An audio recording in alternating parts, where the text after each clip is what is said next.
All right, then so I'm here in Switzerland with Reginald, owner of TSM. How are you doing? I'm doing great. We just got here 2 days ago, and so just checking Switzerland out, and have had a really good time at the Logitech office so far.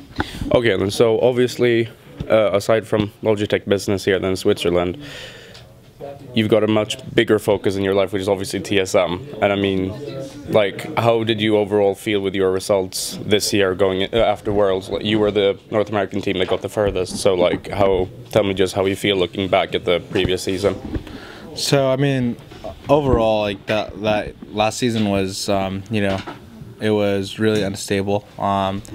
And it was kind of shaky. In terms of results, we did a lot better than expected. We took top 8. We got out of groups, but overall, our goal was to win Worlds, and we fell short.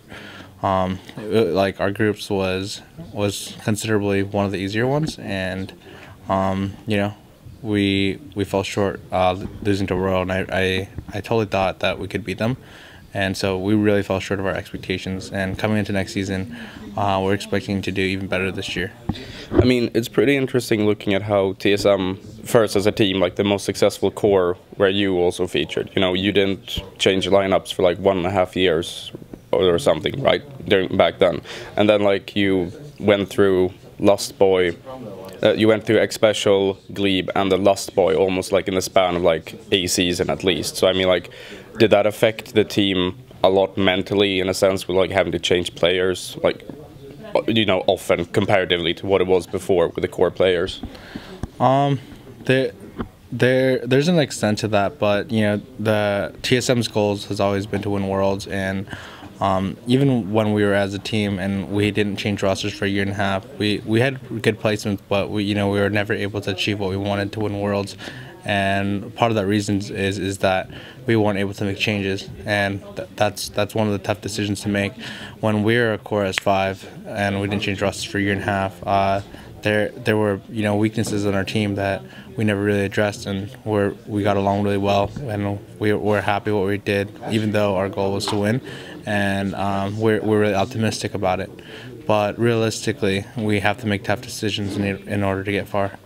I mean, obviously then as League of Legends becomes more as a business, things like, switching players and everything has to start, like, even in the eyes of like the community, start to be like seeing less as a sort of like a personal choice. But I mean, how do you look at that now in comparison to, say, like when you benched Chaos and it was a really big thing in general? Like, how do you look now at the method of replacing players? Do you go about it in a different way, or?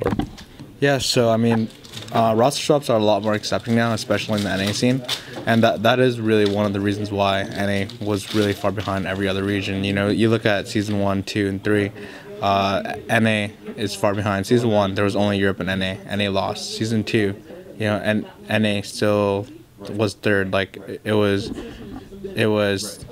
C, and then Europe, and then Asia, like in China, right? And then Season 3, same thing. Europe was further than us as well, and that's one of the reasons why NA was able to go as far as we did this year. You look at Dignitas, you look at CLG, and you look at TSM.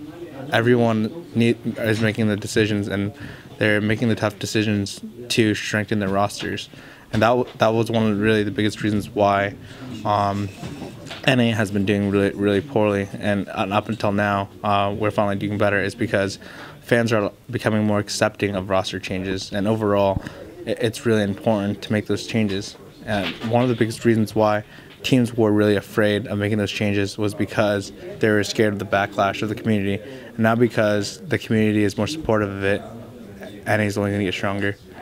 So then going into like the next season of LCS, then you're entering it as winners, obviously. Do you feel like the rest of the scene is catching up to you in that sense, or do you feel like you're still going to like have that firm top 3 positioning, like placing at the end of the season? Last season, I wouldn't say that we're the upper dogs. I felt that we were the underdogs, and we came up on top at the very end. We worked really hard for it, and we were constantly changing rosters, trying to make things work, piecing everything together. And at the very end, when we finally got Lost Boy, everything finally worked at the very end, and it was very difficult. We had a difficult season. Our season standings wasn't really great, and so going into this season, I feel like everyone's on even ground. We're going back to square one. We We have a new jungler, so I hope we do well. Yeah. The final word can be yours then in that case. Sorry? Last word is yours. Yeah, so I mean, just want to thank you for coming out and reaching out to me to, you know, do the interview, and overall Logitech for taking us out here. We've had a really good time in Switzerland so far. Had pretty good food and just been checking out the city, so I'm definitely enjoying it, and I'm excited to play in IEM San Jose. So thanks, guys. Thanks.